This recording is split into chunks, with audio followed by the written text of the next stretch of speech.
ওই মদিনা থেকে ধরে এনে মক্কার জেলখানায় রেখে তাকে রিমান্ডে না হলো, মারতে মারতে রক্তাক্ত করে দেওয়া হলো। বলা হলো, খোবাব এখনো সময় আছে, কি করবে বলো। খোবাব বলছেন, শোনো, তোমরা আমাকে কি করবে আমাকে নিয়ে জানি না, তবে আমি জান্নাতের চিন্তা করি। জোরে বলেন সুবহানাল্লাহ। বাঁচবো কয়দিন আমরা, চলে যাবো আমাদের আসল ঠিকানায়, স্থায়ী ঠিকানায় চলে যেতে হবে আমাকে আপনাকে। ঘর থেকে বের হওয়া মাত্রই পরিবার থেকে বিদায় নিতে হবে, এমন ভাবে প্রত্যেকটা দিন বলতে হবে, স্ত্রী চলে গেলাম, নাও তো ফিরতে পারি, আমারে মাফ করে দিও।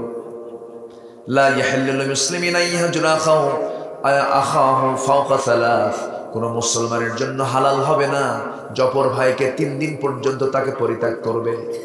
আও কামা ক্বালা আলাইহিস সালাতু ওয়াস সালাম। সম্পর্ক কখনো নষ্ট করা যাবে না কারোর সাথেই। মান আহাব্বা লিল্লাহ ওয়া বাগাদা লিল্লাহ ওয়া আতা লিল্লাহ ওয়া মানা লিল্লাহ। আল্লাহু আকবার। সব সম্পর্ক হবে কার জন্য? আল্লাহর জন্য হবে। আমার বন্ধুগণ, খোবাবকে যখন জেলখানায় আটকে রাখা হলো, খোবাবের জন্য খাবার বন্ধ করে দিয়েছে। এবার খোবাবের জন্য খাবার বন্ধ হলে কি হবে? খোবাবের আকীদা, খোবাবের তাওয়াক্কুল হলো পাখির মতো। রাসূল বলেছেন, বান্দা যদি তাওয়াক্কুল পরিপূর্ণ রাখত আল্লাহর উপরে, আল্লাহ তাআলা পাখির মতো রিজিক বান্দাকে দিয়ে দিতেন। জোরে করে সুবহানাল্লাহ। অনেক বান্দা বলে, কি করে খাবো, আছে না, কি করে খাবো, এই কথা কি ইমানদার বলতে পারে নাকি? আমাকে খাওয়াবেন কে? মার পেটে 9টা মাস খাওয়াইছেন কে? মার পেটে খাওয়ানো সহজ না দুনিয়াতে খাওয়ানো সহজ? মার পেটে খাওয়ানো তো দারুণ কঠিন ব্যাপার। নিখুঁত করে আল্লাহ তাআলা আমাকে মার পেটে খাওয়া দিয়েছেন। দুনিয়ার কোনো ফ্যাক্টরি আলো ছাড়া চলে না, কিন্তু আল্লাহ তাআলা আমার মার পেটের মধ্যে আমাকে আলো বিহীন করে মার পেটের মধ্যে আমাকে রেখে দিয়েছেন। কত সুন্দর করে বানিয়েছেন, 2টা চোখ টানা টানা, সুবহানাল্লাহ বলবেন না? কত সুন্দর টানা টানা চোখ আল্লাহ তাআলা দিয়েছেন। 2টা হাত দিয়েছেন, 2টা পা দিয়েছেন, চোখটা কত সুন্দর করে বানিয়ে দিয়েছেন। চোখের পেছনে 20 লক্ষ পার্টস দিয়েছেন। এই যে ক্যামেরার চোখ আছে, তার চাইতে কত শক্তিশালী এই মেগাপিক্সেল এই চোখে আল্লাহ তাআলা রেখে দিয়েছেন। এই চোখ কি নষ্ট না যেন হয়, চোখের মধ্যে অয়েন্টমেন্টও দিয়েছেন। এই চোখের মধ্যে যে পানি আছে, এই পানিটা দুনিয়ার কোন ড্রিঙ্কিং ওয়াটারের মতো পানি নয়। আল্লাহ তাআলা এর মধ্যে কিছু পানি দিয়েছেন, কিছু শ্লেষ্মা দিয়েছেন, ইলেকট্রোলাইটের জটিল মিশ্রণ দিয়েছেন। বান্দার চোখের মধ্যে যখন ধুলা ঢোকে, সঙ্গে সঙ্গে চোখের মধ্যে থেকে পিছন থেকে মেশিন চালু হয়, চোখ পানি বের হয়। জোরে করে সুবহানাল্লাহ। এই চোখটা খারাপ কিছু দেখবো না, ভালো কিছু দেখবো। আল্লাহ রাব্বুল আলামিন সুন্দর করে বলছেন, ইম্মা ইয়াবলুগান্না ইনদাকাল কিবরা আহাদুহুমা আও কিলাহুমা ফালা তাকুল লাহুমা উফ ওয়ালা তানহারহুমা وَقُلْ لَهُمَا قَوْلًا كَرِيمًا। জোরে বলুন আল্লাহু আকবার। পৃথিবীর কোন জায়গা আপনি এই বিধানগুলো পাবেন না। কে বলেছে আমেরিকা স্বপ্নের দেশ?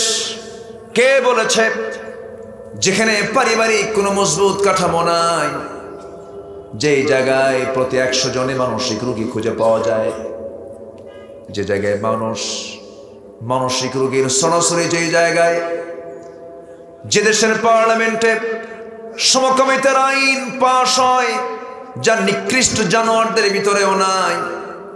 ইউরোপ থেকে আমরা কি সভ্যতা নেব, যে ইউরোপের সভ্যতা গড়ে উঠেছে আমার দেশের সম্পদগুলো চুরি করে, দেশ শাসন করেছে, আমার এই উপমহাদেশ শাসন করেছে 200 বছর। আমরা তোমাদের সঙ্গে কিছু ব্যবসা করিতে চাই, বলছে না? ব্যবসা করতে এসে শাসন করেছে ওরা, শোষণ করেছে ওরা, সমস্ত কিছু চুরি করে, সব কিছু ডাকাতি করে নিয়ে গিয়ে তারা সভ্যতা গড়ে তুলেছে। কি শিখাবে আমাদেরকে তারা? মুসলমান শিখবে কোন জায়গা থেকে? আসতে বলবেন না, কোন জায়গা থেকে? বিলাতি সভ্যতার ভিতরে কিছু নেই, কিচ্ছু নেই।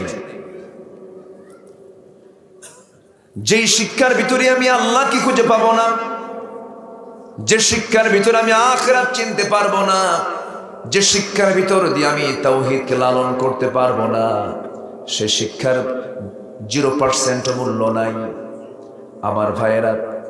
কিন্তু প্রশ্ন হলো, 180 কোটি মুসলমান গোটা দুনিয়া জুড়ে, আজকে গোটা দুনিয়াতে সবচাইতে বেশি মার খাচ্ছে কারা? বলেন কারা? মুসলমানেরা মার খাচ্ছে। অথচ গোটা দুনিয়ার নেতৃত্বে মুসলমান দিয়েছি, কিন্তু সেই নেতৃত্বের আসন থেকে, শাসকের আসন থেকে শাসিতের আসনে কেমনে গেল? মুসলমান তো এইরকম করে হাত রাখার জাতি ছিল না, মুসলমান ছিল দেওয়ার জাতি। আজকে মুসলমানদের এই করুণ পরিণতি কেন হলো? কি জন্য হলো? আল্লাহ তাআলা নিজেই তার ফাইন্ড আউট করেছেন, নিজেই তার ব্যাখ্যা দিয়েছেন। আল্লাহ রাব্বুল আলামিন বলছেন, আফাতুমিনুনা বিবা'দিল কিতাবি ওয়া তাকফুরুনা বিবা'দ। তুমি কিতাবের কিছু অংশ মানবে, কিছু অংশ মানবে না। বলবে মুখ দিয়ে সমাজে তা চলতে পারে না, বিভিন্ন অজুহাত। হাত দুইটার পাশাপাশি আরেকটা হাত, ডান হাত বাম হাত, আরেকটা হলো কি? অজুহাত।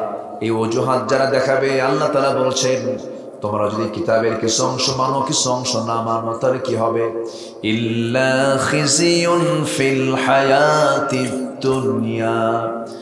দুনিয়ার জিন্দেগিতে লাঞ্ছিত হবে, আখিরাতে ক্ষতিগ্রস্তদের অন্তর্ভুক্ত হয়ে যাবে। ফলাফলটা কে দিয়ে দিলেন? আসতে বলবেন না, কে দিয়ে দিয়েছেন? বিশ্বদ্রষ্টা কবি আল্লামা ইকবাল, বড় একজন বড় দার্শনিক ছিলেন। আল্লামা ইকবাল বলেছেন, একজন বড় ফিলোসফার ছিলেন। আমেরিকা ইউনিভার্সিটি থেকে যিনি পিএইচডি ডিগ্রি নিয়েছেন, সেই সময় আমেরিকার সভ্যতা তাকে গ্রাস করতে পারে নাই, কারণ তিনি তার চোখের মধ্যে রেখেছেন কাবার, মক্কা মদিনার ধুলি। তিনি বলেছেন, ও জামানে মে মুআজ্জাজ থে হাম মুসলমান হোকর और तुम खारे हुए तारिকে কুরআন হোকর।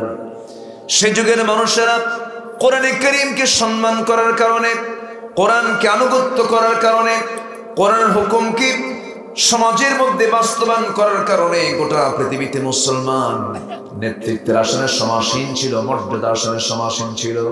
যেদিন থেকে মুসলমান কোরআনটাকে ছেড়ে দিয়েছে, সেদিন থেকে মুসলমান লাঞ্ছিত বঞ্চিত হতে শুরু করেছে। কাশ্মীরে মুসলমানকে মারে হিন্দু ভাইয়েরা, ইরাকের মুসলমানদেরকে মারে খ্রিস্টানেরা, ফিলিস্তিনের মুসলমানকে মারে ইহুদিরা, আরাকানের মুসলমানদেরকে মারে বৌদ্ধরা। গোটা পৃথিবীতে মুসলমান আজকে মার খায়। আবার মুসলমানকে মারে কিছু মুনাফিক নামক মুসলমানেরা। আস্তে কোন কেন জোরে কোন ঠিক কিনা? সব মুসলিম কি মুসলিম নাকি? খ্রিস্টানের ছেলে খ্রিস্টান হতে পারে, বৌদ্ধের ছেলে বৌদ্ধ হতে পারে, ব্রাহ্মণের ছেলে ব্রাহ্মণ হতে পারে, কিন্তু ইমামের ছেলে ইমাম হতে পারে না। যোগ্যতা লাগবে। মুসলিমের ছেলে মুসলিম হতে পারে না, তার যোগ্যতা লাগবে, ঈমান থাকতে হবে। এটাই হলো ইসলামের স্পিরিট। এই জন্য ইসলামকে মানবো আমরা ১ আনা ১৬ আনা। গতকালকে একটা মাহফিল ছিল আমার দিনের বেলা, আমার পাশে এমপি মহোদয় বসা। আমি এমপি মহোদয়কে বললাম, শুনুন এমপি মহোদয়, কোন কাজ অর্ধেক মানলে পরে, অর্ধেক করলে পরে সেই কাজে কখনো সফল আমরা হতে পারি না। পৃথিবীর যে কোনো কাজ আপনি অর্ধেক করবেন, অর্ধেক করবেন না, হবেন না সফল। ইসলামটাকে অপূর্ণাঙ্গ না পূর্ণাঙ্গ? কিন্তু আমরা কি পূর্ণাঙ্গ মানি নাকি? আস্তে কবেন না মানি নাকি? আপনি মাহফিল এসেছেন, আল্লাহ তাআলা তার রাসূলকে দিয়ে বলেছেন, তোমরা যখন হাঁটবে, তোমরা যখন চলবে, তখন তোমার বামে চলবে না ডানে চলবে? বলেন বলেন। রাস্তায় চলার আদবটা ইসলাম কি শিখেছে? বামে না ডানে? আমরা রাস্তায় চলি বামে না ডানে? বলেন বামে না ডানে? 1000 বার আপনি চেষ্টা করেন না কেন, আপনি তো ডানে চলতে পারবেন না, কারণ দেশের প্রচলিত ট্রাফিক আইন আছে না নাই? ট্রাফিক আইন হলো বামে চলো, আল্লাহর আইন হলো কি? ডানে চলো। আমেরিকায় যান, সেখানে ডানেই চলে। ওরা ইসলাম মানে, আর আমাদের কি ইসলামের বাইরে রাখে? আমার ভাইয়েরা, এখানে যারা বসে আছেন, সুদ খাওয়া কি? আস্তে করে, সুদ খাওয়া কি? আমরা দোয়া করি, দোয়া তো কবুল হয় না। দোয়া কবুল হয় কই? সাহাবীরা বলেছেন সঙ্গে সঙ্গে দোয়া কবুল হয়ে গেছে। সাদ বিন আবি ওয়াক্কাস রাদিয়াল্লাহু তাআলা আনহু, তিনি যে দোয়াটা করতেন সঙ্গে সঙ্গে দোয়া কবুল হয়ে যেত। যখন তাকে বলা হলো এর কারণটা কি, তিনি বলতেন, আমি যখন কোনো খাবার নিয়ে বসি, আগে দেখি খাবারটার উৎস কোথায়।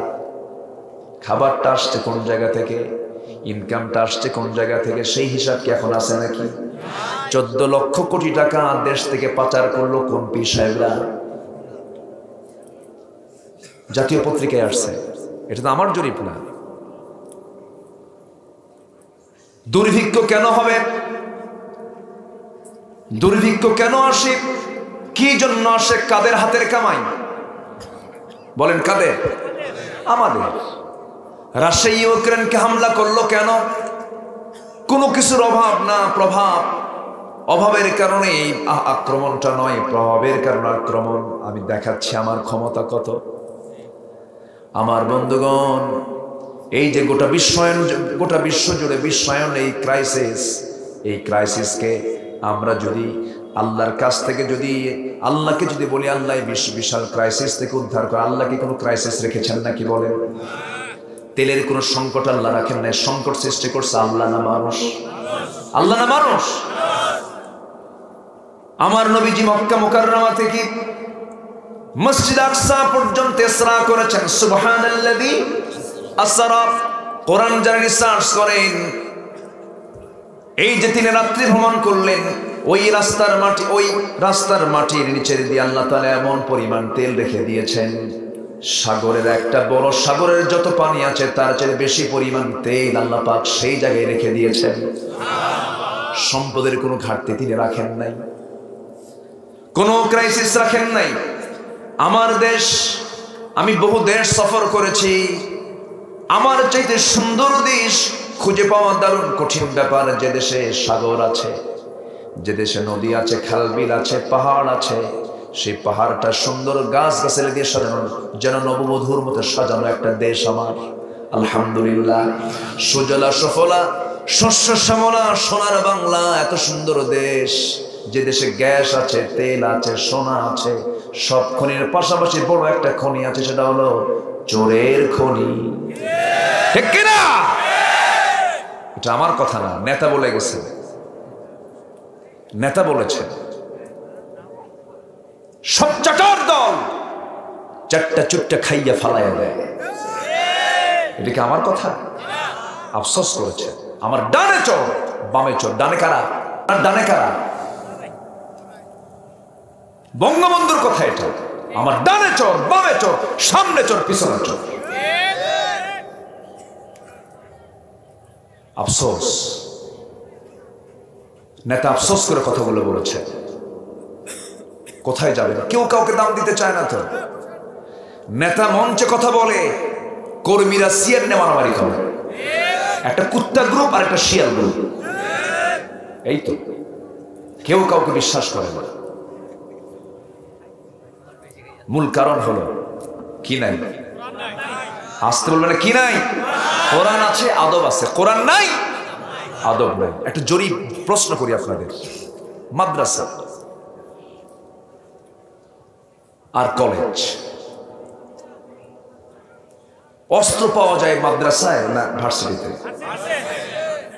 ভালো করে, আমি ঢাবির ছাত্র ছিলাম, আমি ঢাবিতে পড়েছি। ভাঙ্গাচুরা কিছু এলেম কালাম নাই, তেমন পড়াশোনার চেষ্টা করেছি। শুরুটা করেছি মাদ্রাসায়। আদব বলতে যেটা, আচ্ছা মাদ্রাসায় শিক্ষক ছাত্রকে পিটায় না ছাত্র শিক্ষককে পিটায়? শিক্ষক ছাত্রকে পিটানোর দরকার আছে না নাই? যেদিন থেকে দেশের শিক্ষকরা তাদের হাত থেকে লাঠি সরায় নিছে, শাসন সরায় নিছে, বেয়াদবি শুরু হয়েছে সেদিন থেকে।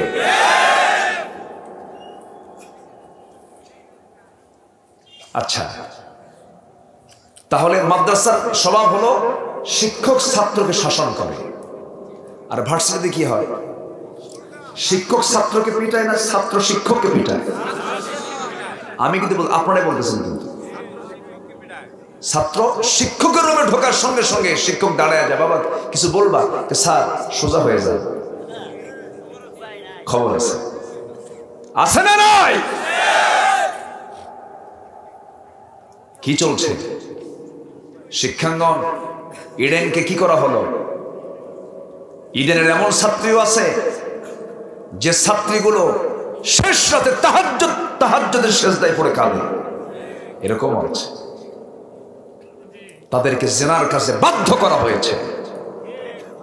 জাহাঙ্গীরনগর ইউনিভার্সিটির মানিক কোথায় ধর্ষণের সেঞ্চুরি করে মিষ্টি বিতরণ করেছে। দৃষ্টান্তমূলক শাস্তি কি হয়েছে? কিছু হয়েছে? দরকার কি? দরকার আদব পাবেন এখানে। কিছু না পেলেও কি পাবেন? আদব। পিতামাতা, সন্তান, শিক্ষক, ছাত্র, কেমন কি সব কোরআনে আছে না নাই? সূরা লোকমান পড়বেন। লোকমান হচ্ছে আদবের সূরা। জোরে বলেন সুবহানাল্লাহ। সব আপনার ভিতরে পেয়ে যাবেন। আজকে কিছু সূরা বলে দিচ্ছে আপনাদের। সূরা হুজুরাত পরিবারে পড়াবেন, সূরা লোকমান পড়াবেন, সূরা নূর পড়াবেন। আপনার সন্তান আপনার পায়ের কাছে এসে বসবে, দোয়া করবে।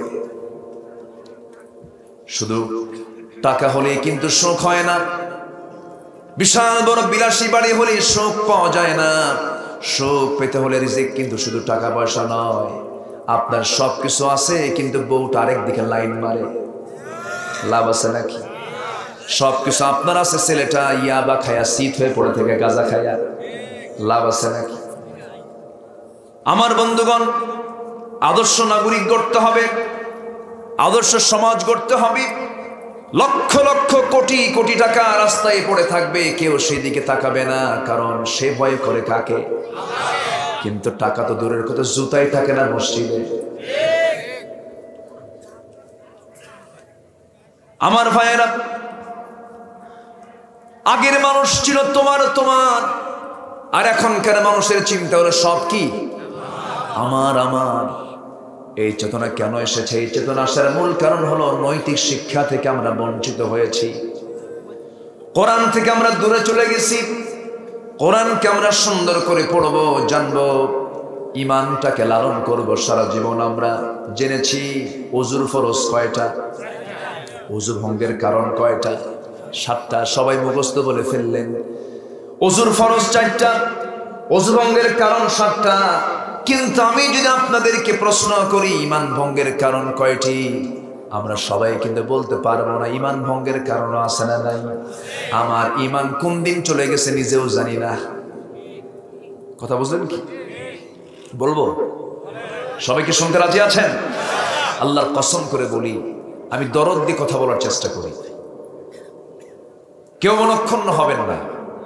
মাইন্ডটাকে সেট আপ দিতে হবে, ফিরে দাঁড়াতে হবে। ভুল করেছে অনেক, তওবা করে আল্লাহর সামনে সঁপিয়ে দিতে হবে সবকিছু। দিন শেষে আমার কেউ না, দিন শেষে আমার কে? আসতে বলবেন না কে? মার পেটে আমাকে দেখেছেন কে? যিনি মার পেটে দেখেন তিনি কি দুনিয়াতে দেখতে পারবেন না? কি করে খাবে তুমি? দেখছেন একটা হাফেজ, আমার দেশের একটা ছেলে, গোটা পৃথিবীকে হারিয়ে দিয়েছে। আলহামদুলিল্লাহ বলেন। গভর্নমেন্টকে ধন্যবাদ, তাকে রাষ্ট্রীয় সম্বর্ধনা দেওয়া হয়েছে। মাননীয় ধর্মমন্ত্রী মহোদয় তিনি সম্বর্ধনা দিয়েছেন। সম্বর্ধনা কেন দেওয়া হলো? নাস্তিক পাড়ার কিছু নাস্তিক ওদের গায়ে চুলকানি শুরু হয়েছে। কি একে আবার রাষ্ট্রীয় সম্বর্ধনা দিতে হবে হাফেজকে? এটা কোনো যোগ্যতা হলো? 30 পারা কোরআন মুখস্থ করেছিলেন, নাকি কোনো যোগ্যতা না? তোর 14 গোষ্ঠী নিয়ে আয়। কোরআন মুখস্থ করা এত সস্তা বিষয় নয়। কোরআন মুখস্থ এটা একটা রহমত। আলহামদুলিল্লাহ বলে, জোরে বলে আলহামদুলিল্লাহ। হাওয়া লেগেছে কোরআন তেলাওয়াতের। ফিফা চলছে কাতারে, না? কাতারে তো ফিফা চলছে। কোন গ্রুপ? ব্রাজিল না আর্জেন্টিনা? বলেন কোথায় ব্রাজিল, কোথায় আর্জেন্টিনা? এখানে ব্রাহ্মণবাড়িয়া মারামারি করে শহীদ হয়। কি পাবলিক আমার দেশের! আজব। খেলোয়াড়ের জার্সি না পড়ে রাসূলুল্লাহর সুন্নাত জার্সি পড়ো, রাসূলের ফলোয়ার হয়ে যাও। তুমি কি জানো না ব্রাজিলে প্রকাশ্য আযান নিষিদ্ধ? তুমি কি জানো না আর্জেন্টিনায় প্রকাশ্য আযান মাইক নিষিদ্ধ? তুমি কাকে ফলো করছো? হ্যাঁ, শরীর চর্চার জন্য আপনি খেলতে পারেন, কিন্তু যেখানে জুয়া আছে, যেখানে জুয়ার আসর বসবে, সেখানে ক্ষতি আছে না নাই? আসতে বলবেন না, আছে না নাই? আচ্ছা, মেসির ছেলে বয়স হয়ে গেছে 16 বছর, 16 বছর বয়স আবার সে বিয়ে করতেছে নতুন করে। ওদের বাচ্চা আগে হয়, এরপরে বিয়ে হয়। সেই সিস্টেম আবার আমার দেশেও আসছে। আগে গায়ে হলুদ, আগে বাচ্চার মা, এরপরে গায়ে হলুদ, এরপরে বিয়া। এরকম রেকর্ড আছে না নয়? তারা হচ্ছে সেলিব্রিটি। আমাদের তাহজিব তামাদ্দুন কোথায় গেল আজ? অত্যন্ত লজ্জার কথা এগুলো। ইসলামের দিকে একটু ব্যাক। ইসলাম শান্তি বাবা, নচেত শান্তির কোনো পথ অন্য কোথাও। বাড়িতে লেগেছে আগুন, নিভানোর জন্য কি দরকার? পানির দরকার। বাড়িওয়ালা বলছে লেগেছে আগুন, কে আছো আমাকে বাঁচাবে? একজন ওই বাড়ির পাশে দিয়ে নিয়ে যাচ্ছিল ড্রাম ভর্তি ডিজেল। বাড়িতে লেগেছে আগুন, বিসমিল্লাহ বলে 1 ড্রাম ডিজেল দিছে ঢেলে। আগুন কমবে না বাড়বে? আরেকজন যাচ্ছিল 1 ভ্যান ভর্তি লাকড়ি খড়ি নিয়ে, আগুন তো বাড়বেই। কারণ আগুন নিভানোর জন্য তো পেট্রোল ডিজেল অকটেন লাকড়ি খড়ি নয়। আগুন নিভানোর জন্য যেমন প্রয়োজন পানি, সমাজের আগুন বন্ধ করার জন্য প্রয়োজন কোরআনের বিধান। আসতে বলুন কেন, জোরে বলেন ঠিক কিনা? সবকিছু আল্লাহ পাক সাজিয়ে গুছিয়ে দিয়েছেন। সবকিছু আল্লাহ তাআলা এর মধ্যে বলে দিয়েছেন, কোনো কিছুই দরকার নাই আর। মানুষের জন্য আল্লাহ নিজেই বলে দিয়েছেন, সবকিছু আমি তোমার জন্য সবকিছু ওপেন করে দিয়েছি। এক মাহফিলে বলতেছিলাম সবকিছু আছে। এক কৃষক সামনে থেকে দাঁড়ায় বলে, হুজুর এর মধ্যে কি আলু আছে নাকি? এরকম কিছু লোক থাকে তো। বললাম আলু কেন? ওয়াদে সাহিয়া ওয়াদা সিহা ওয়া বাসালিহা, আদা রসুন পেঁয়াজও আছে। জোরে বলে সুবহানাল্লাহ। সূর্যের নিজস্ব আলো আছে, চাঁদের নিজস্ব আলো নাই। এই তথ্য এসেছে কি 500 বছর আগে? না। সৌর জগৎ নিজের গবেষণা করে তারা হালে এসে প্রমাণ করেছে সূর্যের নিজস্ব আলো আছে, চাঁদের নিজস্ব কোনো আলো নাই। কোরআন আজ থেকে 1500 বছর আগে বলছে চাঁদের নিজস্ব আলো নেই, সূর্যের নিজস্ব আলো আছে। সুবহানাল্লাহ বলবেন? আজ থেকে 200 বছর আগের বিজ্ঞানীরা বলতো পৃথিবী নয় সূর্য ঘোরে। এখনকার বিজ্ঞানীরা বলতেছে না, সূর্য নয় পৃথিবী ঘোরে, ওদের মাথায় ঘোরে। আল্লাহ কোরআনে সূরা ইয়াসিনে তাই স্পষ্ট করে দিয়েছে। জোরে বলি সুবহানাল্লাহ। শুনবেন, কথাগুলো শুনবেন, একটু কারণ লাগা। কোরআনকে বুঝতে হবে সায়েন্সকে সামনে রেখে, কোরআনকে বুঝতে হবে আইনকে সামনে রেখে। পৃথিবীর মানুষের তৈরি করা আইনের অসারতা কোরআন প্রমাণ করে দেয়। পশ্চিমা বিশ্বে উত্তর দিকের যে সম্পত্তির বিধানগুলো আছে, একবার বিধান করলো কি, বাপের বড় সন্তান বেশি পাবে। 10 বছর এই আইন থাকতে দেখা গেল বাপের কোনো বড় বেটা বেঁচে থাকে না, সব মার্ডার হয়ে যায়।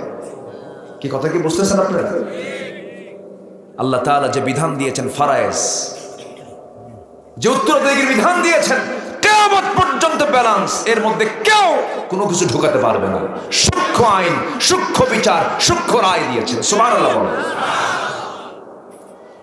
পৃথিবীতে বিবাহর প্রথা, ইসলাম যে সিস্টেম দিয়েছে, পৃথিবীর কোথাও আপনি এত সুন্দর সিস্টেম পাবেন না। অতএব আল্লাহর বিধানের উপরে যারাই কলম বসাবে তাদের ঈমান নাই। তাদের ঈমান আছে? আমাকে বানিয়েছেন কে? তিনি কি ভালো বোঝেন না? তিনি তো ভালো বোঝেন। এজন্য ঈমান ভঙ্গ করা যাবে না। সবার আগে আমরা কি ঠিক রাখবো বলেন? ঈমান ঠিক রাখবো। কিন্তু ঈমান তো ঠিক থাকবে, কারণ নামই হলো ঈমান আলী। কি নাম?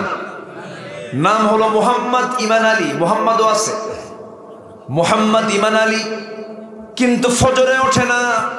নাম হলো ফজর আলী, ঘুম থেকে উঠে রাত সকাল 10টায়। নাম হলো হিম্মত আলী। ট্রাকের চাকা নয়, সাইকেলের চাকা বাস চলি ভয় করে। নাম হলো হিম্মত আলী। নাম হলো আতর আলী, কিন্তু গাজার গন্ধে কাছে যাওয়া যায় না। নাম দিয়ে কাম হবে না। আল্লাহ তাআলা কাজে বিশ্বাসী। ইসলামটাকে গ্রহণ করতে হবে ভালোভাবে আমলের নিয়তে। আল্লাহ তাআলা বলছেন, বান্দা শোনো, 3টা কাজ করবে, আমি তোমাকে সিদ্দিক খেতাব দিয়ে দেব। কি খেতাব বলেন? সিদ্দিক খেতাব আমাদের দেশে আছে না নাই? টাঙ্গাইলের সিদ্দিকি আরো বেশি, ঠিক কিনা বলেন? আল্লাহ তাআলা বলছেন, শোনো, আমি তোমাকে সিদ্দিক খেতাব দিয়ে দেব। সিদ্দিক খেতাব মূলত কার দেওয়া? আসতে বলবেন না, কার দেওয়া? আর আমাদের নামের শেষে লাগাইছে কারা? নিজেরাই। মিথ্যার বুলি ছড়ে মুখ থেকে, নাম হচ্ছে সিদ্দিকী। আছে না নাই? অনেক ব্যক্তির নামে শেষে সিদ্দিকী, কিন্তু আল্লাহ বলছেন, বান্দারে তিনটা কাজ করবা তুমি, আমি তোমাকে সিদ্দিক খেতাব দেব, মহাসত্যবাদীর খেতাব দিয়ে আমি তোমাকে আল্লাহ আমার 8টা জান্নাতের দরজা তোমার জন্য খুলে দেব। জোরে বলে সুবহানাল্লাহ। তাহলে আমরা খেতাব নেব কার কাছে? আমরা কার থেকে খেতাব পেতে চাই? আমরা কার দফতর থেকে আমরা পুরস্কার পেতে চাই? আল্লাহর দফতর থেকে। আল্লাহ কোথায়? হ্যাঁ, সুন্দর উত্তর দিয়েছেন একজন, আরশে আজিম। আর রহমানু আলাল আরশ ইস্তাওয়া। আমার আল্লাহ তাআলা আরশ আজিমের সমাসীন আছেন। এবং আল্লাহ তাআলা তিনি কত উপরে আছেন? তিনি কি শুধু উপরে না সবার উপরে? বলেন, শুধু উপরে না সবার উপরে? সবার উপরে নামে একটা সূরা আছে। কি নাম বলেন? না, সূরাতুল আ'লা।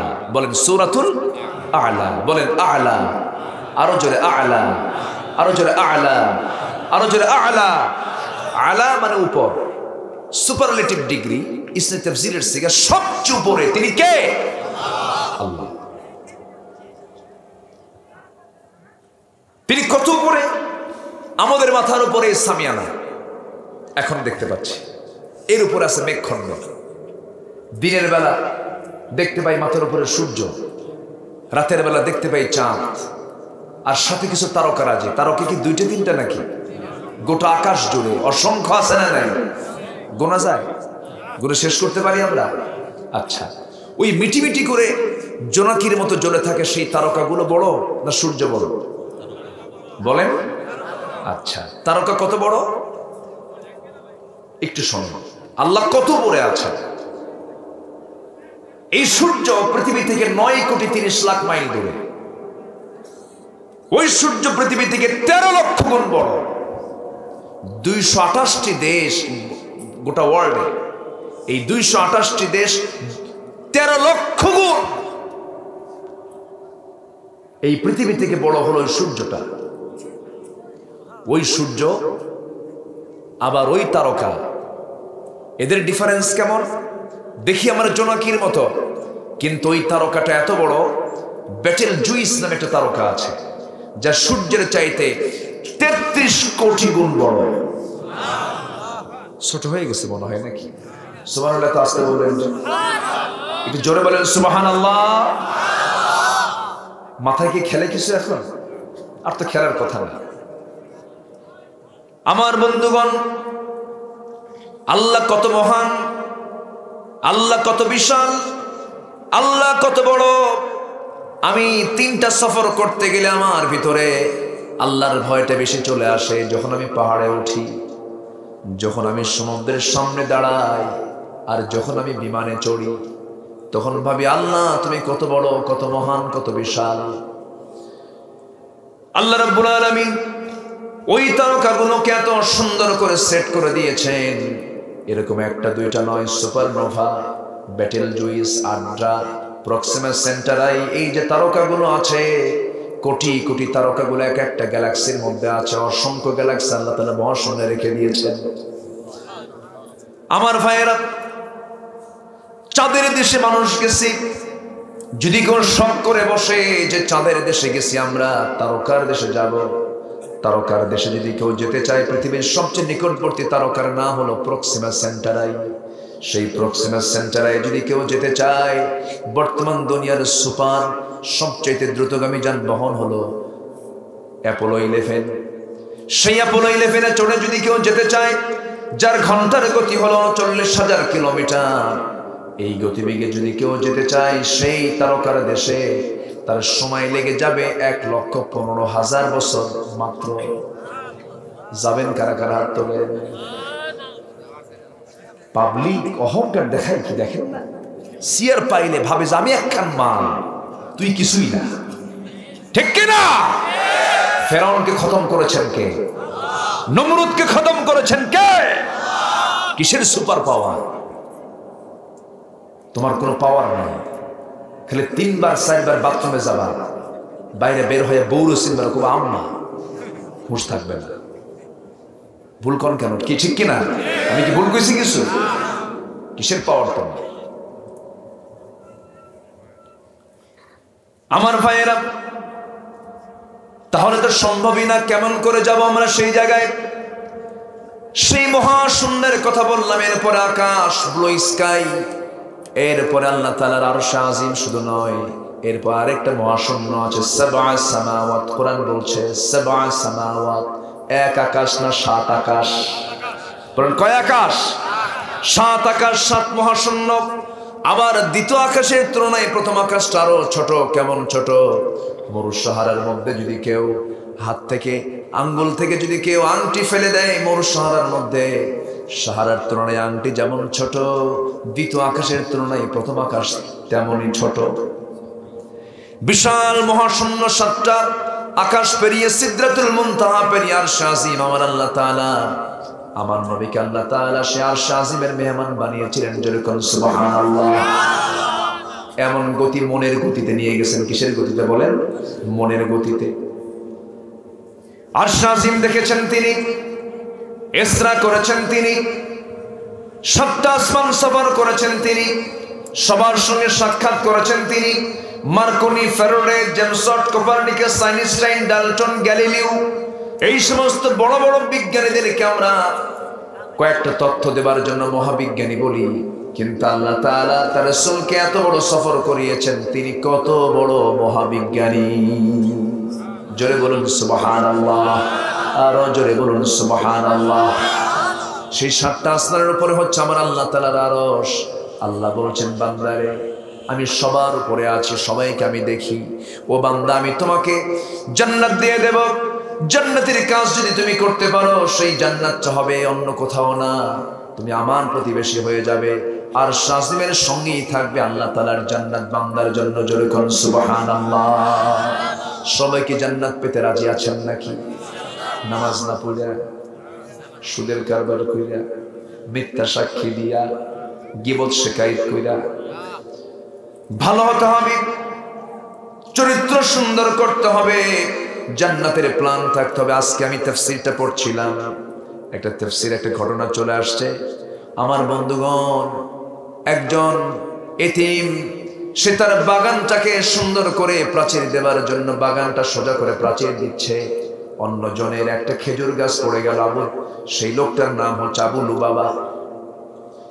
সেই খেজুর গাছটা পড়ে যাওয়ার কারণে সে এতিম সন্তান গিয়ে বলতেছে, প্রাচীর যেহেতু দেওয়া হবে, এই গাছটা আমাকে দিয়ে দিলে পরে আমি মূল্য দিয়ে দেব, আমাকে দিন, আমি তোমাকে দেব না।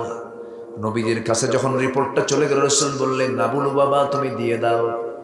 তুমি যদি এতিমের পাশে যদি দাঁড়াতে পারো, এই গাছটা যদি তুমি তার সুবিধার জন্য দিয়ে দাও, আমি তোমার জন্য দোয়া করব, আল্লাহ তাআলা তার বিনিময়ে তোমাকে জান্নাত দিয়ে দিবেন। এরপর আবু লুবাবা কয়, তাও আমি রাজি না। এরকম বেকুব মার্কা লোক এখন আছে না নাই? আসতে বলবেন না, আছে না নাই? এই যে ভাই ওঠেন কেন? আমি কি দোয়া করে দেব? আমি কি আলোচনা চালাবো?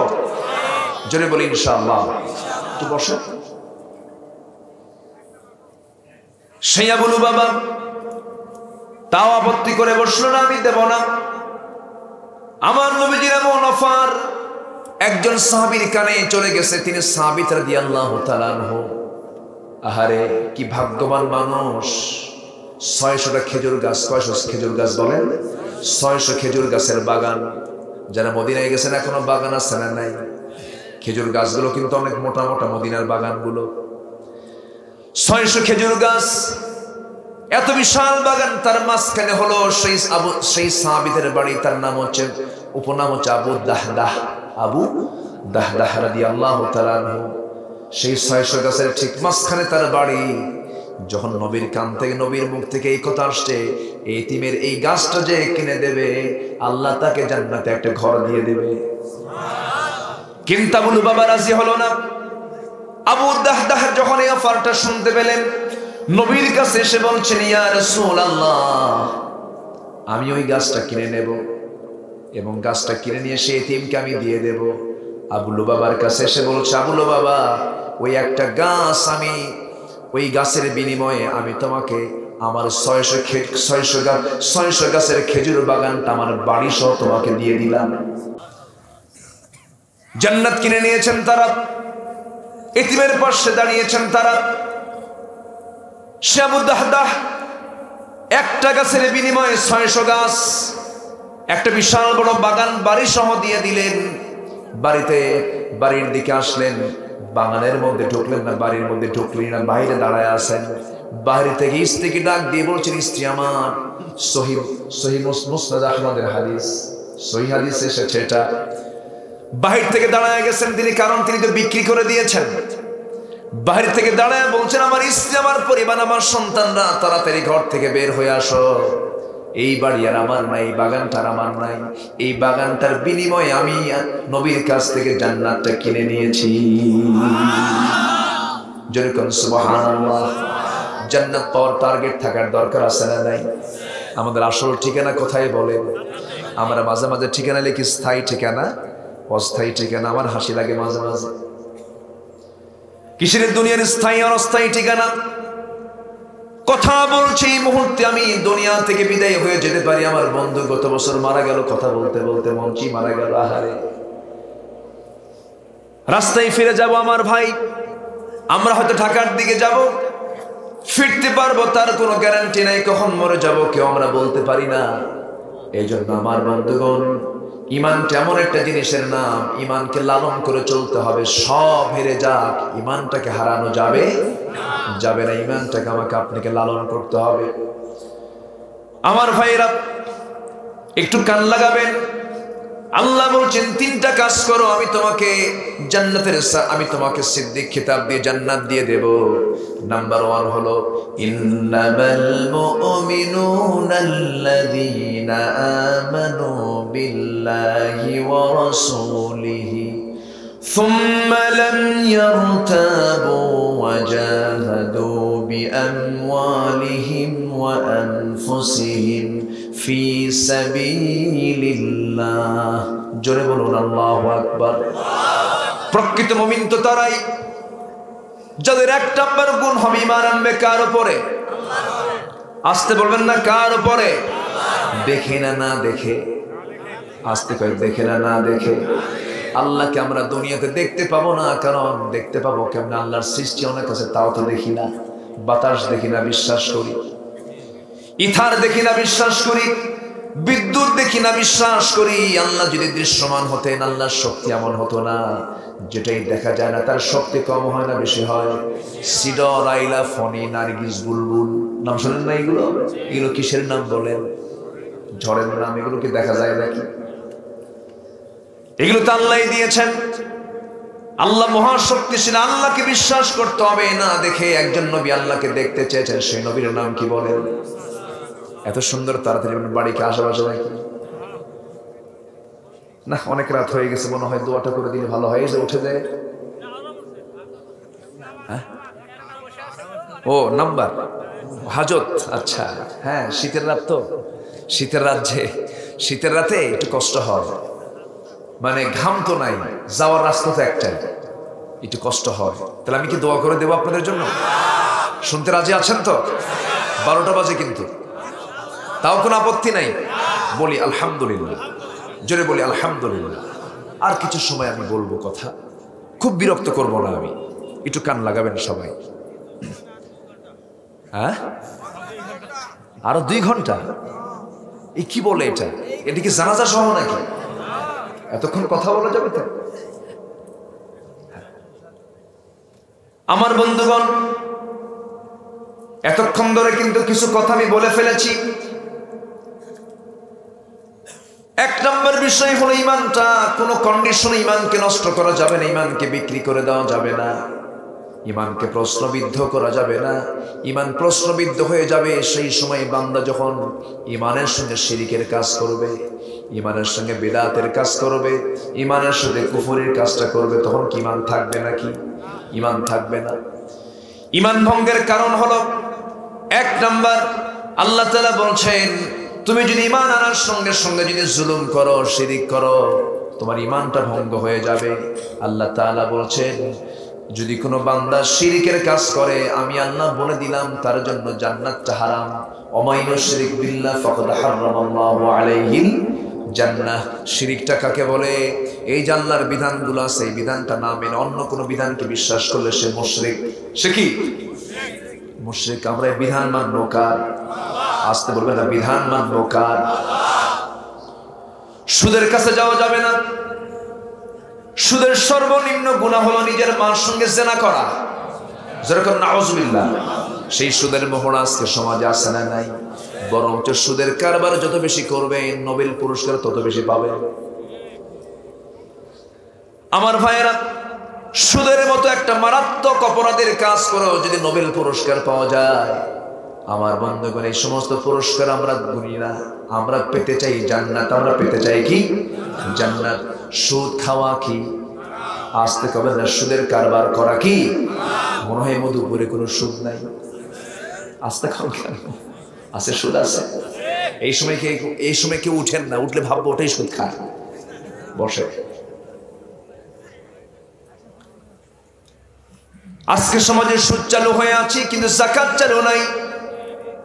কোন দিন যেন একটা মাহফিল, আমার মাহফিল এসপি মহোদয় বসা ছিলেন, তিনি তার বক্তৃতায় বললেন, তিনি বলছেন যদি আজকে আমার দেশে ব্যাংক হিসেব অনুযায়ী যদি যাকাতটা আদায় হতো, পরপর 5 বছর যদি যাকাতের টাকা যদি গভর্নমেন্ট আদায় করত, তাহলে দেখা যেত পদ্মা সেতুর মতো 3-4টা সেতু 5 বছরের টাকা দিয়ে হয়ে যেত। এদেশের সমস্ত টাকাগুলো 8% লোকের হাতে জিম্মি। কয় পার্সেন্ট? 8% লোকের হাতে জিম্মি। আল্লাহ তাআলা বলছেন টাকার মালিক হয়েছে ভালো কথা, তোমাকে যাকাত দিতে হবে নফল মনে করে, ওয়াজিব মনে করে না ফরজ মনে করে। ফরজ মনে করে। নামাজ আছে যেখানে যাকাত আছে সেখানে কোরআন যারা পড়েছেন, নামাজ হচ্ছে আল্লাহর হক, যাকাত হচ্ছে বান্দার হক। আল্লাহর হকের সঙ্গে বান্দার হকটা জুড়াইয়া দিয়েছেন। যাকাত আছে, সমাজে ভারসাম্য আছে। যাকাত নাই, জুলুম হবে, ঠিক কি না? জুলুম। যাকাতকে অনেকে জরিমানা মনে করে, অথচ যাকাত হচ্ছে আল্লাহর বিধান। যাকাত তোমাকে ফরজ মনে করে দিতে হবে। তুমি 1 কোটি টাকার মালিক হয়েছে, 1 বছর শেষে তোমাকে 2.5 লক্ষ টাকা দিতে হবে। এটা কার বিধান? আসতে বলবেন না, কার বিধান? ইসলামের ভিত্তি কয়টা বলেন? বলেন কয়টা বলেন? কালেমা, নামাজ, এরপরে রোজা, এরপরে হজ, এরপরে কি? যাকাত গেছে কয় নাম্বারে? এটা কি আসলে 5 নাম্বারে নাকি? আমরা খুব চালাক তো, টাকা পয়সার ব্যাপার তো এখানে শেষে নিয়ে গেছি, কিন্তু যাকাত তো 5 নম্বরে না। হাদিসের সিলসিলা, হাদিসের রেফারেন্স অনুযায়ী বুনিয়াল ইসলামু আলা 5 শাহাদাতি আল্লা ইলাহা ইল্লাল্লাহ ওয়া আন্না মুহাম্মাদান আবদুহু ওয়া রাসূলুহু। প্রথম হচ্ছে কালিমা, এরপরে ইকামাস সালাহ নামাজ, ওয়া ইতাজ যাকাত, এরপরে যাকাত, এরপরে হজ ও সওম রমাদান। রমজান হলো 5 নম্বরে, তারপরে হজ হলো 4 নম্বরে, যাকাত হলো 3 নম্বরে, নামাজ হলো 2 নম্বরে, কালেমা হলো 1 নম্বরে। আমরা যাকাতটাকে 3 নম্বর থেকে কোন নম্বরে নিয়ে গেছি?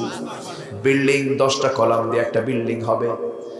10টা কলামের 4টা কলাম হলো মাঝখানে, আর বাকি 6টা কলাম 3টা হলো সাইডে। ইঞ্জিনিয়াররা যখন বিল্ডিং বানায় কলমের রডগুলো বেশি লাগায় সাইডের কলমে না মাঝখানের কলমে? বিল্ডিং এর লোড পরে কোথায় বেশি?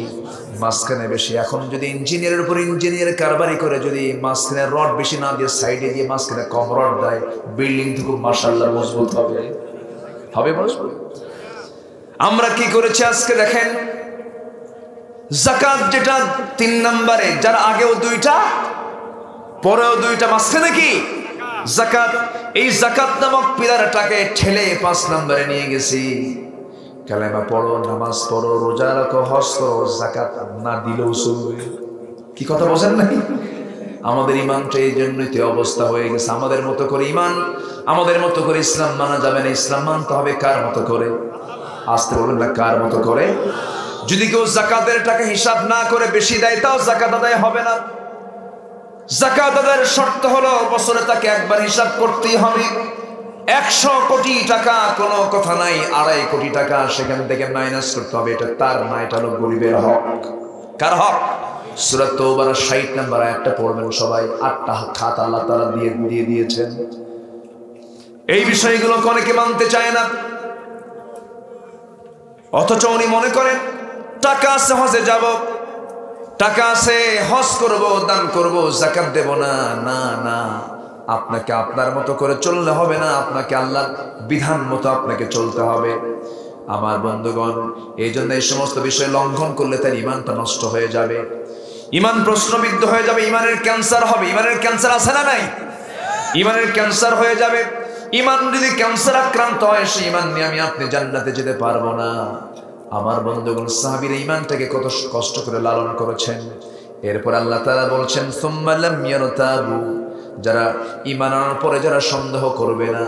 সন্দেহ না করা মানে, আমার বন্ধুগণ, সন্দেহ মানে হলো ঈমান তো আনছি আমি, কিন্তু এই বিধান কি চলতে পারে নাকি, এই বিধানটা চলবে না, এটা মানবো না, এই যে একটা সন্দেহ ভিতরে কাজ করবে, সেই বান্দার ঈমান কখনো মজবুত ঈমান হতে পারে না।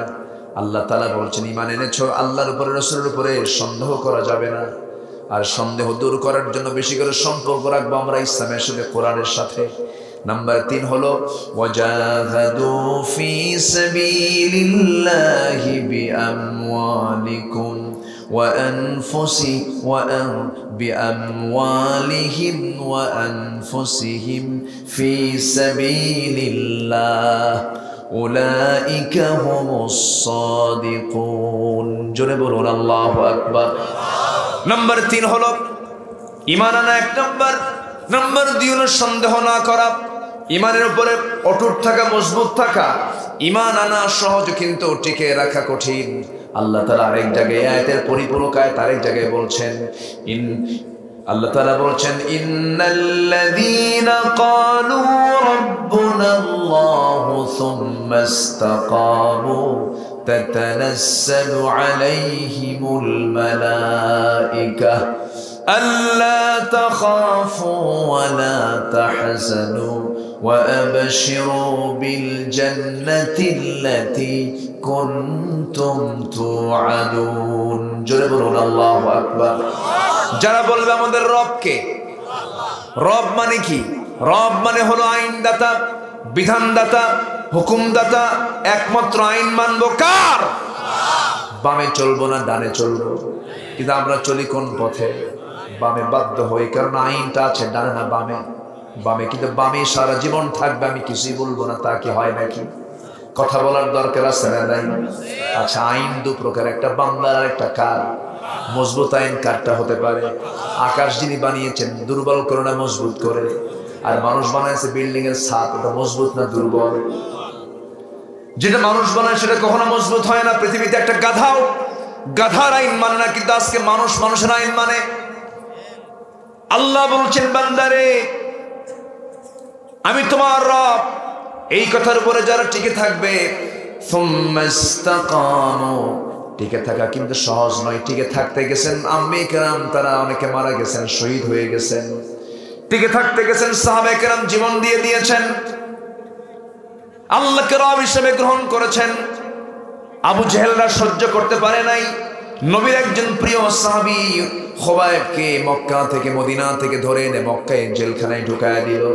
জেলখানায় ঢুকায় দিয়ে বলছে, খুবাইব ইসলামটা ছেড়ে দাও, ইসলাম না ছাড়লে তোমাকে আমরা মেরে ফেলবো। খুবাইব বলছেন, আমার প্রতি অত্যাচার যত বাড়বে আমার ঈমানটা তত বেশি মজবুত হয়ে যাবে। জোরে বলে সুবহানাল্লাহ। কোন ইমামের এই দুনিয়া থেকে তাদের সুখ হয় নাই। আবু হানিফার কথা বলেন, তাকে 8 বছর জেল খাটতে হয়েছে। আমাদের বড় ইমাম আবু হানিফা রাহমাতুল্লাহ আলাইহি 8 বছর জেলখানায় জেল কাটতে কাটতে বিষ প্রয়োগ করে তাকে শহীদ করে দেওয়া হয়েছে। ইমাম আহমদ ইবনে হাম্বলকে দুই হাত পিঠের দিকে শক্ত করে মোড়া দিয়ে বেঁধে হাতের জয়েন্টকে খুলে দিয়েছে। পশুর মতো করে গলায় দড়ি বেঁধে গোটা শহর তাকে ঘুরে, গোটা শহরে তাকে লাঞ্ছিত এবং অপদস্থ করার চেষ্টা করা হয়েছে। এর একমাত্র কারণ হলো তারা বলেছেন আমাদের আইনদাতাকে, আমাদের বিধানদাতাকে। আবু হানিফার দোষ একটাই ছিল, বাদশা মনসুর নামক জালিম বাদশা বলেছিল, আবু হানিফা আমার রাষ্ট্রকে তুমি বৈধতা দিয়ে দাও। আব্বুরা কোথায় যাও? চলে যাচ্ছ? শিক্ষক বলছে, ওস্তাদ বলে দিয়েছে। ওস্তাদ যদি কয়, এদের থাকার আর রাখার উপায় নেই, কারণ এরা একটা কমান্ডে চলে, তাই না? শিক্ষক যদি শুধু চোখের ইঙ্গিত মারে, আমি 1000 বার বলে লাভ হবে না। ঠিক আছে তোমরা চলে যাও, ওরা শেষ রাত্রে আবার উঠবে। এই যে ওস্তাদ, আপনি ওস্তাদ মনে হয় না?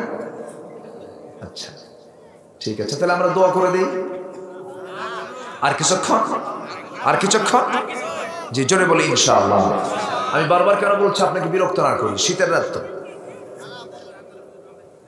আমার ভাইয়েরা, ওই মদিনা থেকে ধরে এনে মক্কার জেলখানায় রেখে তাকে রিমান্ডে না হলো, মারতে মারতে রক্তাক্ত করে দেওয়া হলো। বলা হলো খবাব এখনো সময় আছে, কি করবে বলো? খবাব বলছেন শোনো, তোমরা আমাকে কি করবে আমাকে নিয়ে জানি না, তবে আমি জান্নাতের চিন্তা করি। জোরে বলেন সুবহানাল্লাহ।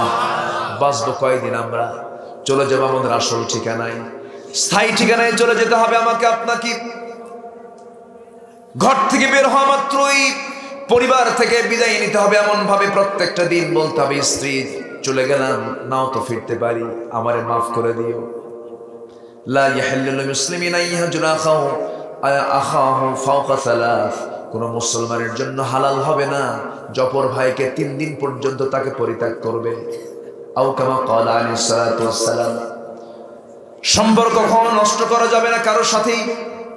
মান আহাব্বা লিল্লাহ ওয়া বাগাদা লিল্লাহ ওয়া আতা লিল্লাহ ওয়া মানা লিল্লাহ। আল্লাহু আকবার। সব সম্পর্ক হবে কার জন্য? আল্লাহর জন্য হবে। আমার বন্ধুগণ, খোবাইবকে যখন জেলখানায় আটকে রাখা হলো, খোবাইবের জন্য খাবার বন্ধ করে দিয়েছে। এবার খোবাইবের জন্য খাবার বন্ধ হলে কি হবে? খোবাইবের আকীদা, খোবাইবের তাওয়াক্কুল হলো পাখির মতো। রাসূল বলেছেন, বান্দা যদি তাওয়াক্কুল পরিপূর্ণ রাখত আল্লাহর উপরে, আল্লাহ তাআলা পাখির মতো রিজিক বান্দাকে দিয়ে দিতেন। জোরে করে সুবহানাল্লাহ। অনেক বান্দা বলে কি করে খাবো, আছে না? কি করে খাবো এই কথা কি ইমানদার বলতে পারে নাকি? আমাকে খাওয়াবেন কে? মার পেটে 9টা মাস খাওয়াইছেন কে? মার পেটে খাওয়ানো সহজ না দুনিয়াতে খাওয়ানো সহজ? মার পেটে খাওয়ানো তো দারুণ কঠিন ব্যাপার। নিখুঁত করে আল্লাহ তাআলা আমাকে মার পেটে খাওয়া দিয়েছেন। দুনিয়ার কোনো ফ্যাক্টরি আলো ছাড়া চলে না, কিন্তু আল্লাহ তাআলা আমার মার পেটের মধ্যে আমাকে আলো বিহীন করে মার পেটের মধ্যে আমাকে রেখে দিয়েছেন। কত সুন্দর করে বানিয়েছেন, 2টা চোখ টানা টানা, সুবহানাল্লাহ বলবেন না? কত সুন্দর টানা টানা চোখ আল্লাহ তাআলা দিয়েছেন। 2টা হাত দিয়েছেন, 2টা পা দিয়েছেন, চোখটা কত সুন্দর করে বানিয়ে দিয়েছেন। চোখের পেছনে 20 লক্ষ পার্টস দিয়েছেন। এই যে ক্যামেরার চোখ আছে তার চাইতে কত শক্তিশালী এই মেগাপিক্সেল এই চোখে আল্লাহ তাআলা রেখে দিয়েছেন। এই চোখ কি নষ্ট না যেন হয়, চোখের মধ্যে অয়েন্টমেন্টও দিয়েছেন। এই চোখের মধ্যে যে পানি আছে, এই পানিটা দুনিয়ার কোন ড্রিঙ্কিং ওয়াটারের মতো পানি নয়। আল্লাহ তাআলা এর মধ্যে কিছু পানি দিয়েছেন, কিছু শ্লেষ্মা দিয়েছেন, ইলেকট্রোলাইটের জটিল মিশ্রণ দিয়েছেন। বান্দার চোখের মধ্যে যখন ধুলা ঢোকে, সঙ্গে সঙ্গে চোখের মধ্যে থেকে পিছন থেকে মেশিন চালু হয়, চোখ পানি বের হয়। জোরে করে সুবহানাল্লাহ। এই চোখ দিয়ে খারাপ কিছু দেখবো না, ভালো কিছু দেখবো। নিজের বউ দেখবো না, পরের বউ দেখবো। আস্তে আস্তে খায়। আরে নিজের বউ না পরের বউ? যার বউ নাই, বান্ধবী, গার্লফ্রেন্ড, জিএফ, বিএফ না, বিএফ জিএফ বলতে ইসলামে কিচ্ছু নাই। বিবাহ পূর্ব কোন সম্পর্ক জায়েজ নাই, জায়েজ নাই। এগুলো বলতে গেলেই তো আমরা প্রগতির বিরুদ্ধে চলে যাই। আমাদেরকে বহু কিছু বলা হয়, বহু কিছু আমাদেরকে নিয়ে মন্তব্য করা হয়। আমার ভাইয়েরা, আল্লাহ তাআলা যৌন কামনা প্রত্যেকটা বান্দার মধ্যে দিয়েছেন, কিন্তু সেটা হতে হবে বৈধ না অবৈধ। আজকে নতুন নতুন যে রোগগুলো তৈরি হয়েছে, এই নতুন নতুন রোগ তৈরির মূল কারণ হলো সম্পর্ক বৈধ না অবৈধ? অবৈধ। আল্লাহ তাআলা কত সুন্দর করে চেহারা বানায় দিলেন, নারীকে সুন্দর করে বানায় দিলেন। তুমি নারীর প্রশংসা করতে করতে আল্লাহর প্রশংসা ভুলে গেলা, তাহলে কি হলো? নারীর প্রশংসা আগে না আল্লাহর প্রশংসা আগে? এই যুবকরা, কার প্রশংসা আগে? কিন্তু তুমি যে স্কুলের সামনে গিয়ে শীত হয়ে পড়ে থাকো, গার্লস স্কুলের সামনে গিয়ে কিছু যুবক এতিমের মতো দাঁড়ায় থাকে, আছে না? হারে আছে না? নাই, এতিমের মতো দাঁড়ায় থাকে। মেয়েটা যখন বের হয় পিছে পিছে যায়, মেয়ে কিছু বলে না, এ বলে তুমি কি কিছুই বলবা না আমাকে? 3টা দিন যাবত ঘুম নেই, খাওয়া নাই, আছে না? নাই। তুমি একটা নারীর জন্য পাগল, অথচ এই নারীকে সুন্দর করে বানিয়েছেন যিনি, তিনি কে? আসতে বল, তিনি কে? অতএব আগে পাগল হতে হবে কার জন্য? আল্লাহর জন্য। খোবাইব পাগল হয়ে গেছেন আল্লাহর জন্য, ইমানটাকে লালন করেছেন কেমন করে দেখেন। খাবার বন্ধ করে দিয়েছে, খোবাইবের কোনো চিন্তা নাই। খোবাইবকে আল্লাহ তাআলা জান্নাত থেকে খাবার জোগান দিয়েছেন। 2 মাস 2.5 মাস চলে গেল, খোবাইবের মৃত্যু হয় না। সবাই মনে মনে চিন্তা করলো খোবাইবের কি হয়েছে। সবাই জানতে পেরেছে খোবাইবের আল্লাহ খোবাইবকে খাবার দিয়ে যায়। জোরে করে সুবহানাল্লাহ। আল্লাহ কি পারেন না? আসতে কবেন আল্লাহ কি পারেন না? আল্লাহ যদি মরিয়মের পেটে স্বামী ছাড়া সন্তান দিতে পারেন, আল্লাহ যদি আদম হাওয়াকে যদি বাপ মাসারা যদি পৃথিবীতে আল্লাহ তাআলা দিতে পারেন, আল্লাহ কি পারেন না?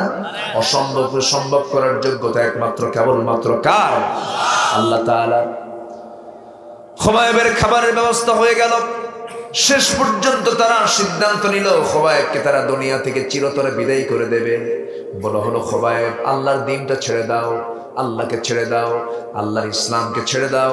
খোবাইব বলল সব ছাড়বো, কিন্তু আমি আমার ঈমানকে ছাড়বো না, কোন ক্রমেই সম্ভব নয়। শেষ পর্যন্ত তারা সিদ্ধান্ত উপনীত হলো, সেখানকার আদালত তার বিরুদ্ধে শুলে কাস্টে ঝুলিয়ে মারার অর্ডার দিয়ে দিল। তার কানে সংবাদ চলে এলো, সঙ্গে সঙ্গে বলা হলো খোবাইব তোমার শেষ ইচ্ছা বলতে কিছু আছে নাকি? আমরা ইচ্ছাগুলো পূরণ করব। সঙ্গে সঙ্গে খোবাইব বলছেন আমার শেষ ইচ্ছা তোমরা যদি পূরণ করে নিতে চাও, পূরণ করে দিতে চাও, আমি দুনিয়ার কারোর সঙ্গে সাক্ষাৎ করতে চাই না, দুনিয়ার কারোর সঙ্গে আমি কথা বলতে চাই না।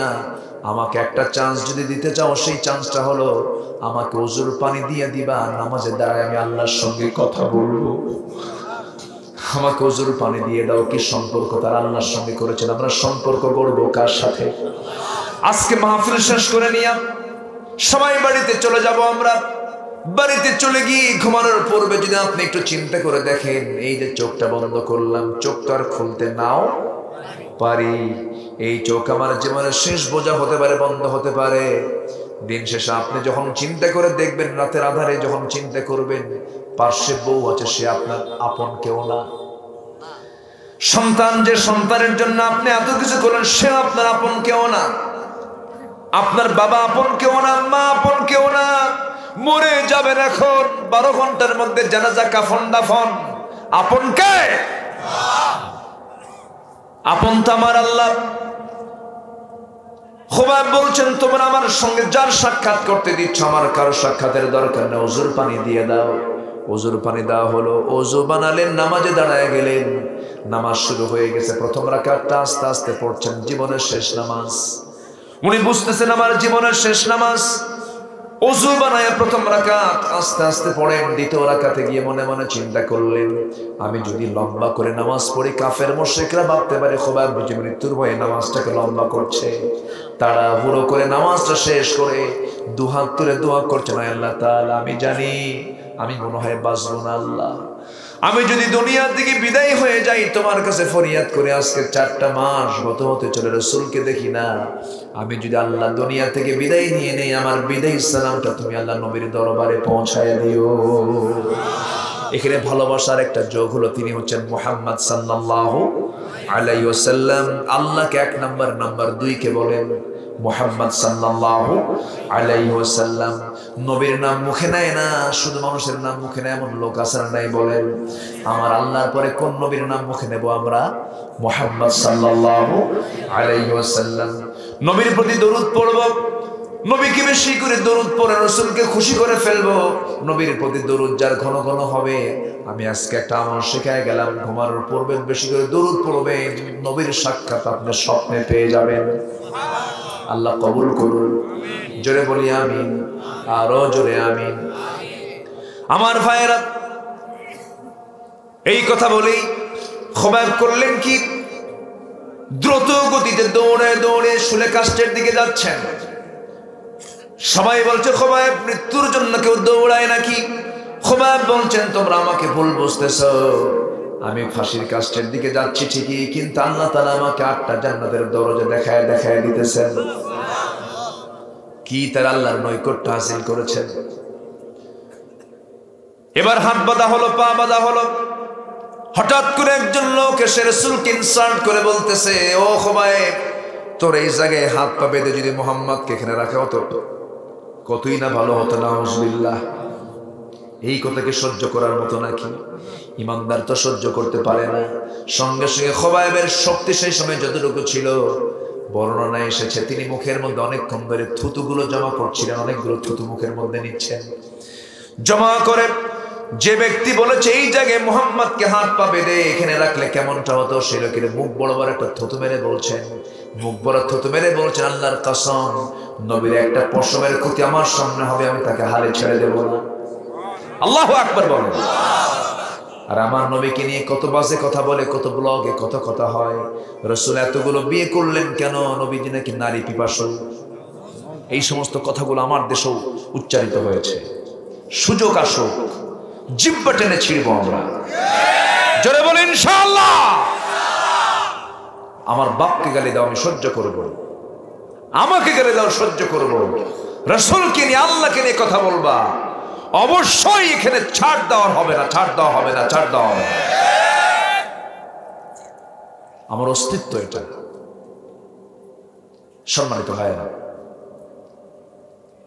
সঙ্গে সঙ্গে একজন কাফের এসে খেপে গিয়ে তার ডান হাতে তরবারে একটা আঘাত মেরে দিল।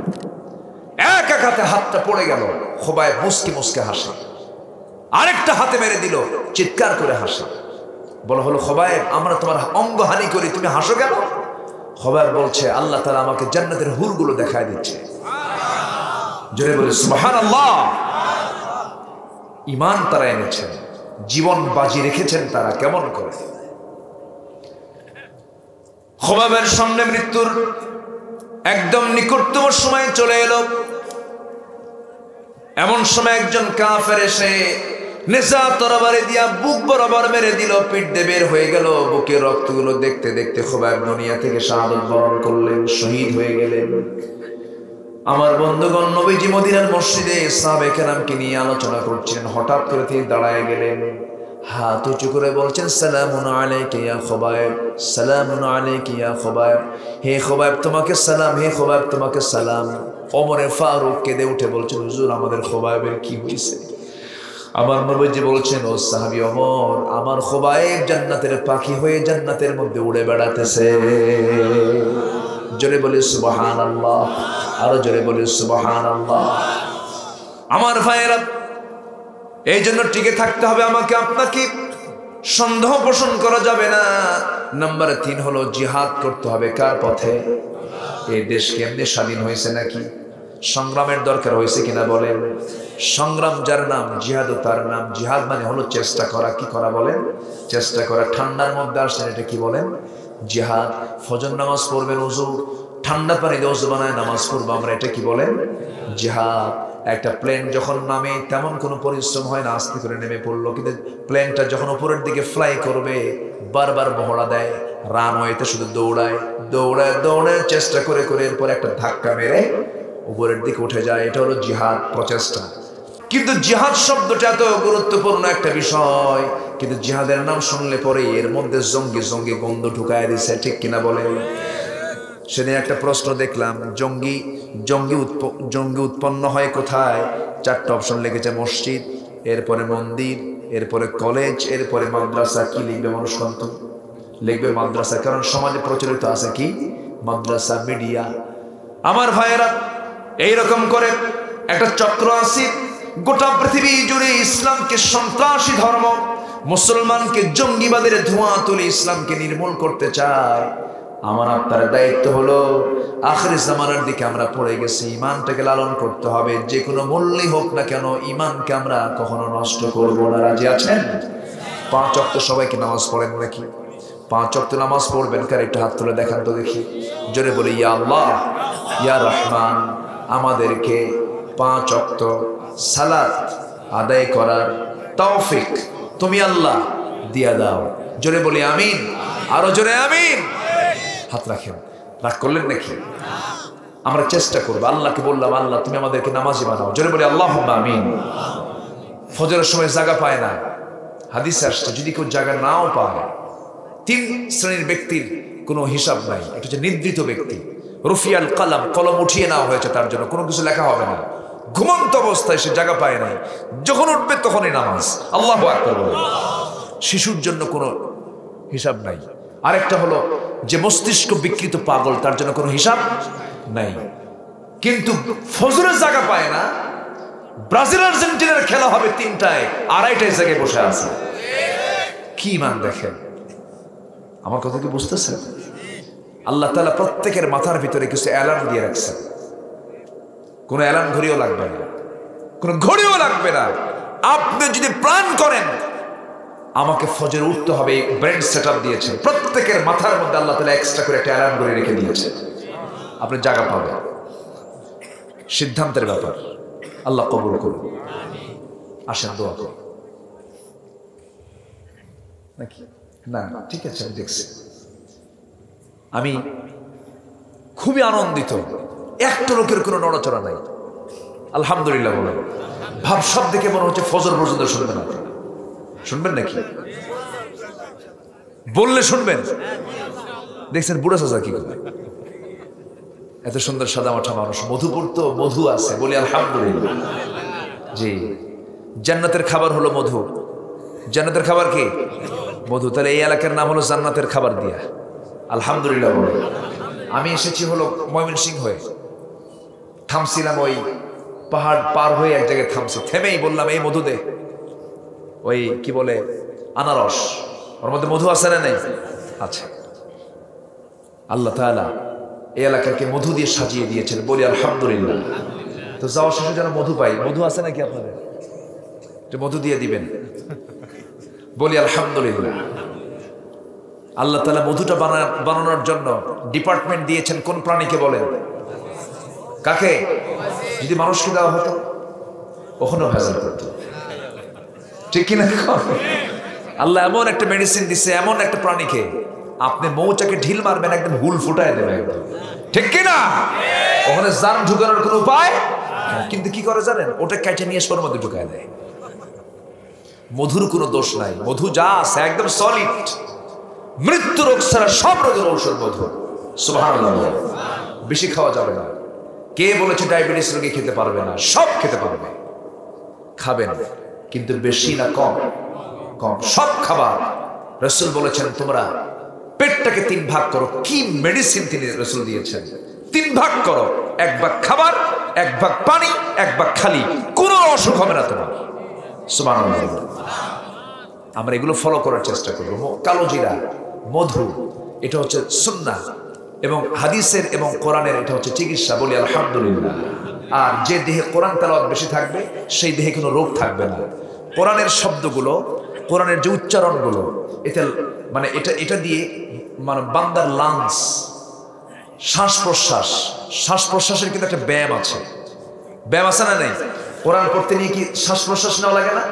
খলাকাল ইনসান আল্লামাহুল বায়ান আশ-শামসু ওয়াল কমারু বিহুসবান ওয়ান নাজমু ওয়াশ-শাজারু ইয়াসজুদান। এই যে আপনি দম নিচ্ছেন, এতে লাংসের উপকার হয়, বলি আলহামদুলিল্লাহ। পৃথিবীর শ্রেষ্ঠ সাউন্ড হলো কোরআনের সুর, আলহামদুলিল্লাহ। আজ এবার কাতার 92 বছরের ইতিহাসে চমক লাগিয়ে দিয়েছে। ওয়ার্ল্ড কাপের শুরু হয়েছে কোরআন তেলাওয়াত দিয়ে, আলহামদুলিল্লাহ। তাও যে তেলাওয়াত করেছে তার 2টা পা আছে, 2টা পাও নেই। গনিম ছোট্ট একটা ছেলে, এমন প্রতিভা তার কথার ভিতরে এত রস, গোটা আরব বিশ্ব ওই ছোট্ট বাচ্চার জন্য পাগল। যার প্রথম কথাই ছিল একটা আয়াত, সেটাও ছিল সূরা হুজরাত। আজকে কোন সূরা আলোচনা করলাম বলেন? সূরা হুজরাত। ইন্না খালাকনাকুম মিন যাকারি ওয়া উনসা, আমি তোমাদেরকে বানিয়েছি এক পুরুষ এবং এক নারী থেকে, আদম হাওয়া থেকে। বিভিন্ন গোত্র ভাগ করেছি, বিভিন্ন ভাষায় ভাগ করেছি। লিতাআরাফু, যেন একে অপরকে তোমরা চিনতে পারো। তোমাদের মধ্যে সেই লোকটা দামি যে আল্লাহকে চেনে। আল্লাহু আকবার বলেন। উপস্থিত যত সচেতন মানুষ ছিল সবার চোখে পানি এসেছে যে এত সুন্দর কথা কোথায় খুঁজে পেল? কোরআন। আল্লাহু আকবার বলেন। কাতারের প্রত্যেকটা দেওয়ালে দেওয়ালে এখন আয়াত আর হাদিস দিয়া সব সাজায় রেখেছে, যেন গোটা পৃথিবীর মানুষ যেন কোরআনটা পড়ে। আলহামদুলিল্লাহ বলে। আল্লাহ তুমি সবাইকে বোঝার তৌফিক দাও। যারা এসেছেন এই মাহফিলটা প্রত্যেক বছর যুবকরা করে। সবাই কি চান এই মাহফিলটা হোক? আসতে বলে সবাই কি চান? সবাই চান তো? যদি চান তাহলে তিনটা কাজ করতে হবে। একটা হলো ওদের জন্য দোয়া করতে হবে। দোয়া করবেন না? দোয়া করবেন না? সুন্দর পরামর্শ দিতে হবে। সুন্দর কি পরামর্শ দিতে হবে। মাহফিল তো যুবকরাই করে, তাই না? পরামর্শ দেবে কারা? মুরব্বীরা।